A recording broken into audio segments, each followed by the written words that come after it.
used to get, what was I saying? All right, so I worked for Centers for Medicaid and Medicare. We would get health providers, 1 to a day, that would call us and say, one of the things I heard one time was a healthcare provider, somebody that you've definitely seen on TV in commercials that says, hey, we've got awesome help, we're a healthcare provider and we do amazing things. They would mail all of their, customers, personal information, let's just keep it that. But what would happen is they would use an optical character recognition system to basically auto fill the envelopes and stuff them. And so what happened is that the labels were off of the envelopes by 1, so the right person didn't get the right mail. And the impact of that was in the 300,000 to 400,000 person. So one mistake, one error, literally one envelope off, 300,000, 400,000 people affected. So they call us under HIPAA, if you will, and they want to know what their HIPAA requirements are, and they're asking us for guidance. I can't provide guidance for that. It's not my ball of wax, So the only thing I can say from our agency side is that it's not uncommon to offer credit monitoring services or things like that. But think about that. What does credit monitoring cost per person? $100? $100? If I were to buy credit monitoring by Equifax for you for a year, $100? Ballpark it, that's 340,000 people times 100. It's a quick 3 million. In the blink of an eye, it was a $3 million mistake, one error. Not nuts. Let's just get daylights out of you. Simple error like that, bam, done.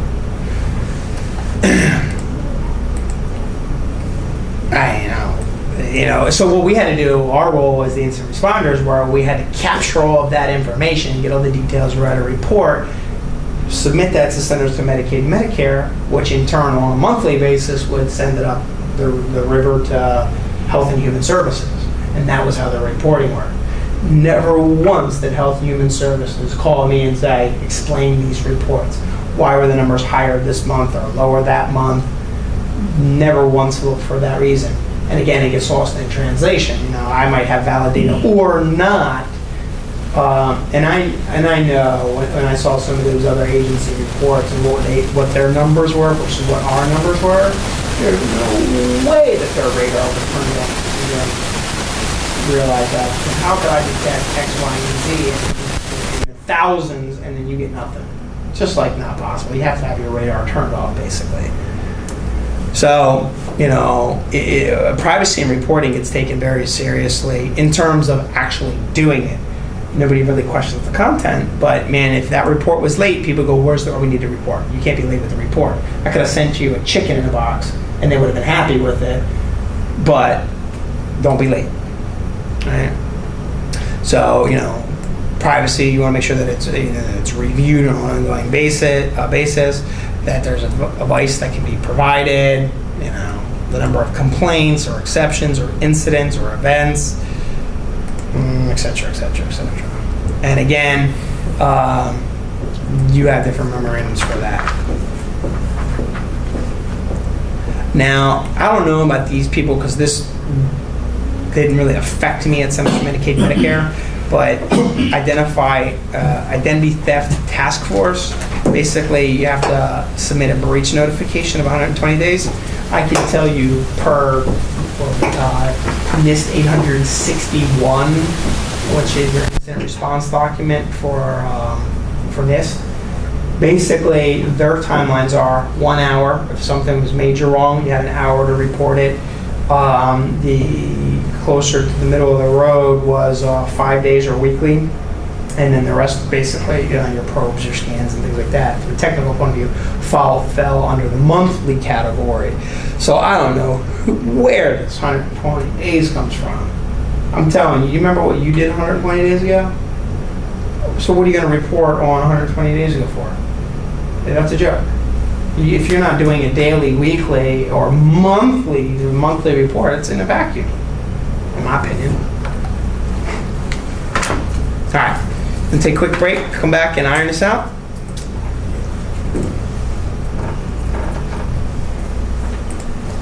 right, quick break. 10 minutes, 40 minutes. Bless you. What time are we securing today? Oh, 7? please no. No. Well, you know, this is dry material in itself, so I definitely don't want to keep you guys here more than what you have to, but on the flip side of that, I have to make sure that your emotional cup is as filled as possible. So basically what I'm going to do is when I get through this, I want to do a handful of test questions. And, you know, at that point, you can, you know, go on your own, go back to the hotel, do test questions. You can stay here, do test questions with us. I'd like for you guys to do test questions with me, simply so you can see my approach. Do you have those on handouts or printouts or email? Now, I have a VCE file. What did you use to study for this? I use IC Squares information. Their test questions? I bought their test questions. Did you like them? What'd you think about them? They were somewhat comparable, but I don't have them anymore. It was you have to go through their website. It's only available for like 6 months. Well, I was going to give you, I have a VCE file, and I was going to give you an authorization code, but I need to make sure that you guys install it. I only have 3 licenses, so I want to make sure that you actually get that installed. Is the VC available for this? Yeah, I mean, I can give you, yeah. I have VC installed. Perfect. I might just send that to you, and then the code. You got it for VC's website? I got, yeah, who is the virtual cert engine? Isn't that what it is? I've been there in a bit. Hold on. VC testing, virtual cert exam. These guys, right? Yeah. Test King or something like that. Well, Test King has one, but I don't know anything about theirs. Test. Oh wait a minute. Hold on. Visual cert exam. Visual cert. That's it. Visual cert exam. Yeah. So I don't know if you want to use the same one over again, or you want to try something different. No, I don't have one for this. No, I can give you that. Yeah, if you have one, I'd like to check it out. Yeah. So why don't can you install it today or tonight? I've seen installed right now. So I want, if you can, look at it tonight, and if you like, so you can compare it. I don't remember I only saw the ISC Squares test questions for a short period of time. So honestly, I don't remember if they were good or not. I'd have to look at them again to make that opinion myself. So I'll give you this one, and maybe you'll remember if it's similar or not. And if either way, if you want this one, let me know. If you want to go back to the ISC Squared. No, I can't use IC Squared anymore. It was only for like a 6-month window, and then they lock it down. Yeah, but what's it, like $100 or something? Yeah. So I don't have that anymore.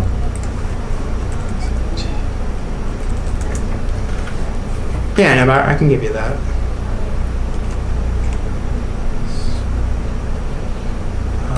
Let's see, certifications, CAP.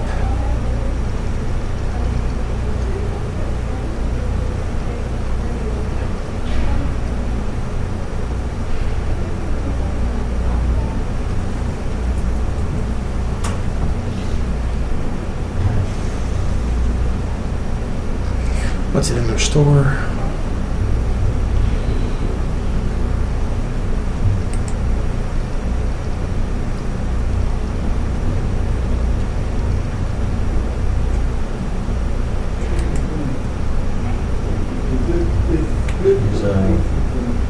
This is dated August 2011. It should be all right.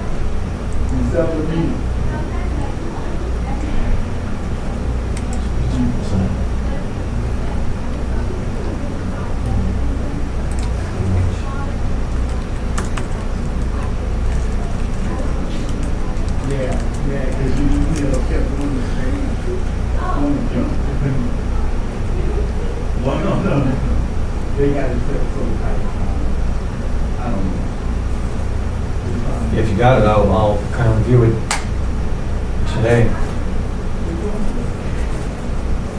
Yeah, let me email it to you right when we get done.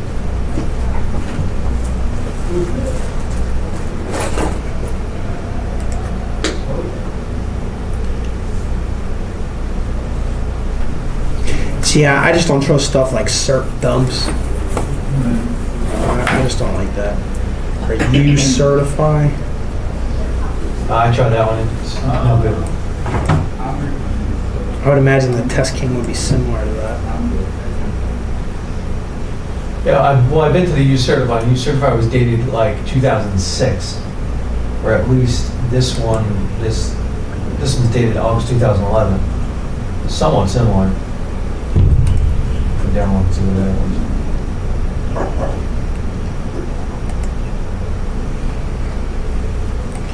So here, well, I was going to do this anyway.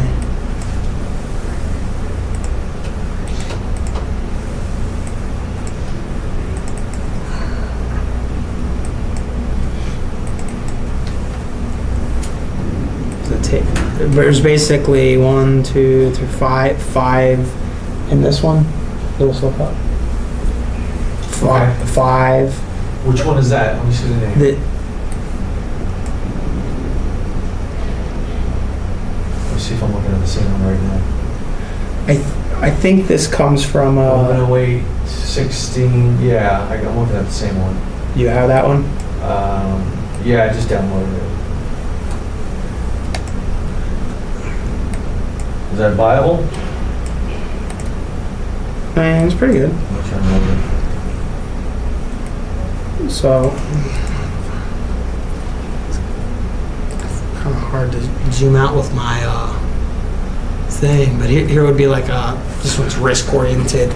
One thing I don't like about this is you can't do it by category, because if I had it my way, I'd actually like to do things by category, so that way I can frame my point of view and just think risk for a second or whatever it is.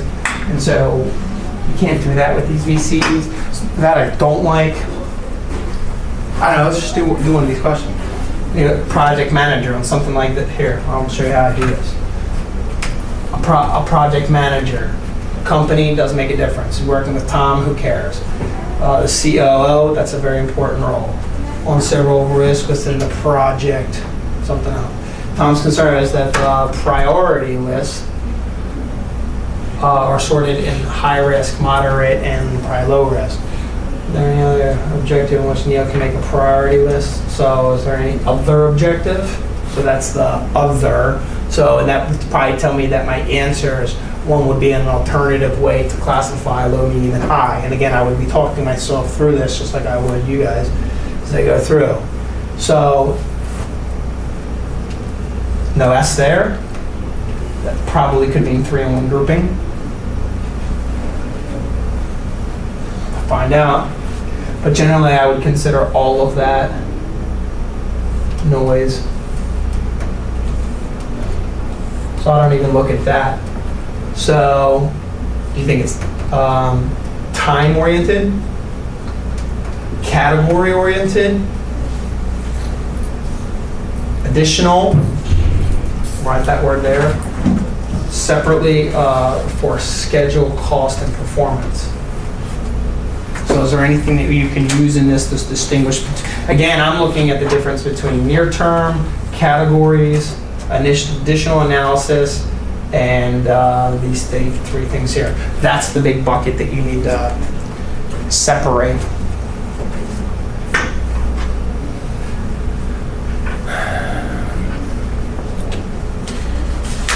So I do have, there are review questions Oh, nice. at the end of each chapter of this book.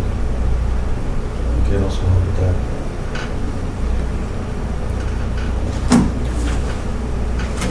So what do you think? Categories. You like categories? Why? Feels good.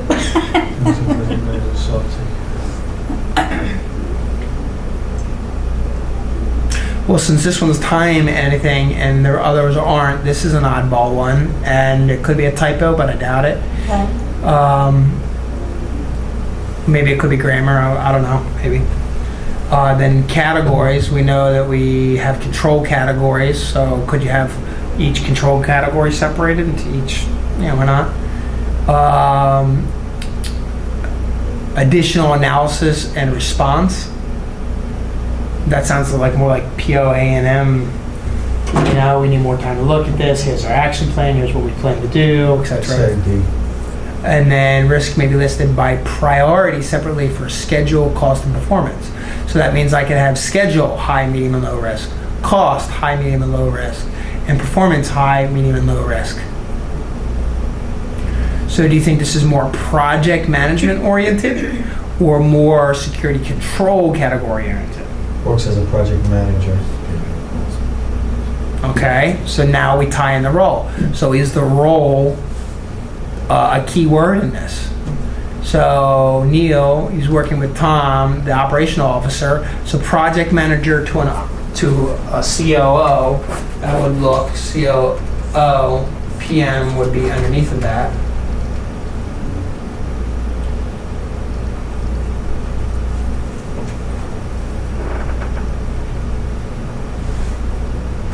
Now who's concerned? Tom's concerned. The COO is concerned. Right.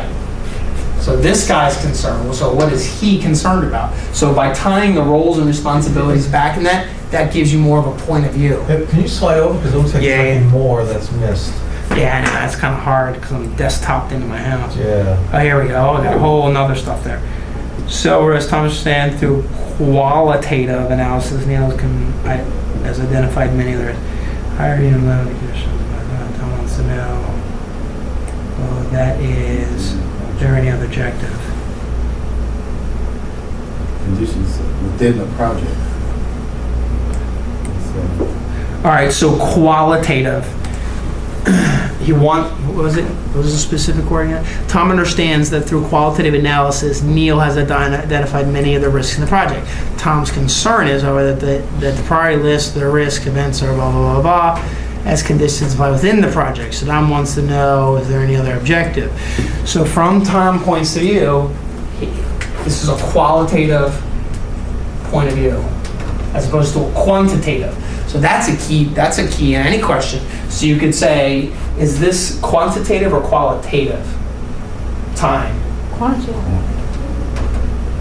Well, normally it's $1 or %, but okay. We'll do qualitative, T's for tative, and N's for quant. Risk can be identified by categories. Warm and fuzzy. It's still not $1 or %, so let's do quantitative. Right. So it basically just tells you how many you have by category, but it doesn't tell you anything more granular than that. Oh, sorry, what I said, qualitative? Risk may be listed by additional analysis and response, question mark. I don't know about that one. Maybe qualitative, maybe. Listed by priority separately for schedule, cost, and performance. Cost would be $5, so it's quantitative. So now I have 2 and 2. So one of the rules of the grouping is if one of the group's wrong, the whole group is wrong. So basically, what do you like better? Do you like these 2 better, or do you like these 2 better? If you could throw those 2 out, then now you just get that you're 50-50 in one way or the other.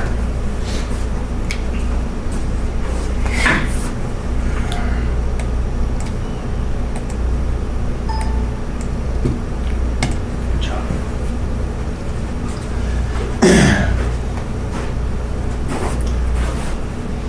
This should have given away the CEO to the project manager. The PM, why does the PM have high, medium, and low? Those are security controls, not project management categories. So why his concern is legitimate because he's using security categories and not project management categories. Well, I thought he was on the right side. If you could move. Go ahead. Where at?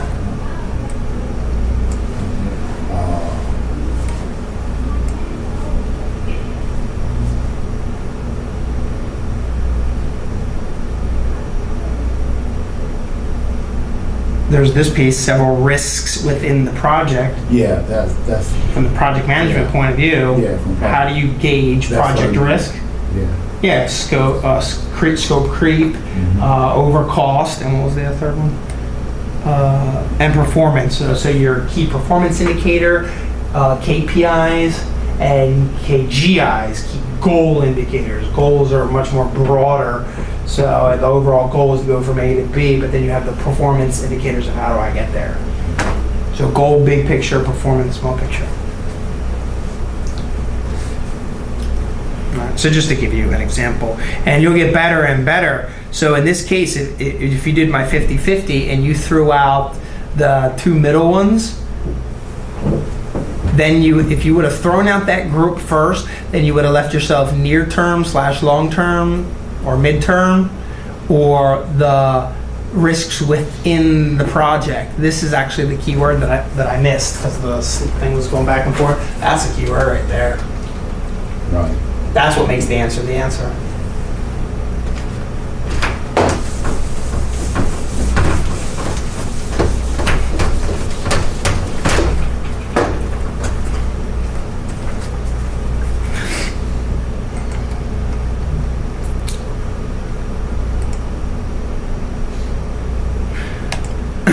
All right, so what do we got? 20 more of these things. See, that's the thing. I get carried away. I don't even take a break. The test questions that you just had, is that something that we can access? Yep. And so I'm going to probably give you that. Oh, okay. And then you guys will let me know, and if that's good enough. I'm trying to find some other test questions. It's tough. I've looked. Yeah, but after the last 3 times doing this, I basically come to the same crappy resources. And so since I've seen them, I'm probably going to end up sorting them by taking whatever's out there, sorting it by categories, or rewriting it, and then once I understand the categories, add to the categories so I can come up with my own test questions. But unfortunately, that task in itself is an 80-hour task. I mean, literally, if I stay home for 2 weeks, because it takes forever to write test Again, questions. if you want to spend Are you a $125 test writer? Yeah. Huh? Are you a test writer? Yeah, I don't know if I told you guys this, but I own the website, the Code of Learning. Okay, you own that website. Yeah, well, there's the cone and then there's the code. So the code is basically all this test-taking strategy and tips and actually applying the things that you learn. That's the code. Do it. You want to know how to do this stuff? Do it. You want to know how to pass these exams? Go get all the experience. And I took the CISSP exam. They didn't have study guides and books and test questions. They only had the 2 SRV resource guides. And so in this, by the way, I was on CNN too. Oh, Yeah, Wolf Blitzer. Albuquerque, I used to live there. I wonder if this still works. But I have this classroom link. If you go to my website and you register at the top here, and after you register, you click on the classroom. This is where I keep all of my online. Man, Whoops. You went to cone instead of code. oh well, that case. Oh, well, that's a good to know. The Code of Learning. Sometimes a hint is all the weapon a gift needs. There you go. So I gotta change the link. So like these are all the online classes that I've written or developed. All of this took about a year and a half to rewrite all of the curriculum based off of what we do in class and basically taking what we do in class and then capturing it online. So like the CISSP, I mean, I've spent probably 2 months just in that classroom in itself, outside of class. And then the CAP I'm working on now, but I want to change my strategy. I don't like all the links. It's kind of hard to highlight all these documents like I do in class. I gotta hit the facilities real quick. And then I promise we'll get started. Actually, ready to go.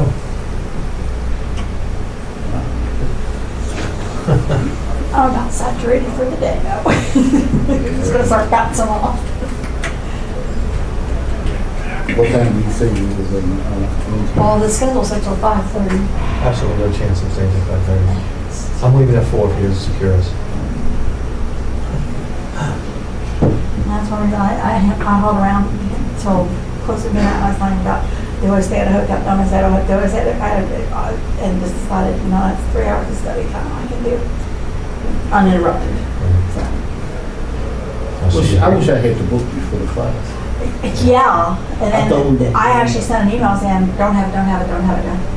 And then I get this, oh, it's being rewritten, you'll get it the day of the class, and I'm like, what? Now, had I asked around, which I should have done sooner, I could have known about studying the NIST and the TIPS and all that. I knew we had it, I didn't know how much or what I was going to need for in here, so I didn't crack open any of that till last week. And I looked at most of it and went, oh, no. I think it's. Well, especially since you don't have to know a chapter and verse, because that's what I thought they were going to want is chapter and verse. So they just want to know general, this is in that, and that's probably easy. I think if I remember correctly, by looking at that question, I remember that out of the 4 questions, you'll get 3 of them that are somewhat vague, Uh-huh. and then 1 of them that usually provides more information.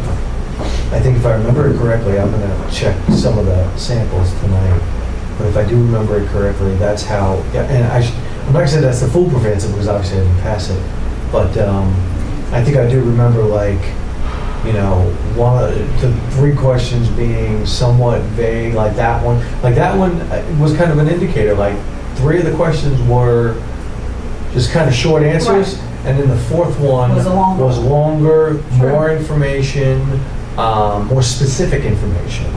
And I think that's how I remember the test being in that context. Well, and part of it too is like, once you scroll to the right and saw the word qualitative that we weren't seeing before, Right. potentially changes the entire slant Yeah. of, you know, is there another way to do it? Yes. But if you went the qualitative other way, then that Right. eliminates some of it. Yeah. Let's see. Is this website free? You just sign up for it? Probably not. His, But he's not giving anything out of that website. He's just showing. So far, what I gather is that he's telling us how great he is yeah, to the whole class so far. this is how I do it, this is what works. Uh, And that's fine, it works. I didn't see Cap on his. I didn't see Cap certified on his LinkedIn page. Yeah, so he did. So obviously. This is just basically, what I'm understanding, is just a summary of the classes, it's not a study guide. Yeah, no, this And is it's not just a this test is thing. again. This This is is a practice question. This is not practice questions or a study guide. This is a regurgitation of what the class Actual is. course, If you yeah. want to take the class online, so to speak. Mhm. So, I mean, I don't necessarily want to do the same thing there that we're doing here.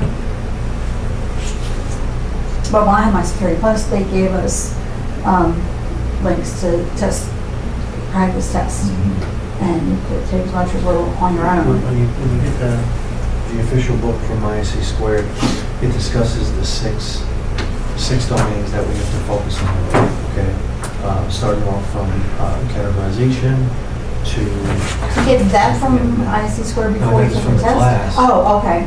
yeah. So it starts off from categorization, then select, implement, assess, authorize, and monitor. And good. It's broken down into 6 domains, and the whole class is geared towards each domain. Okay.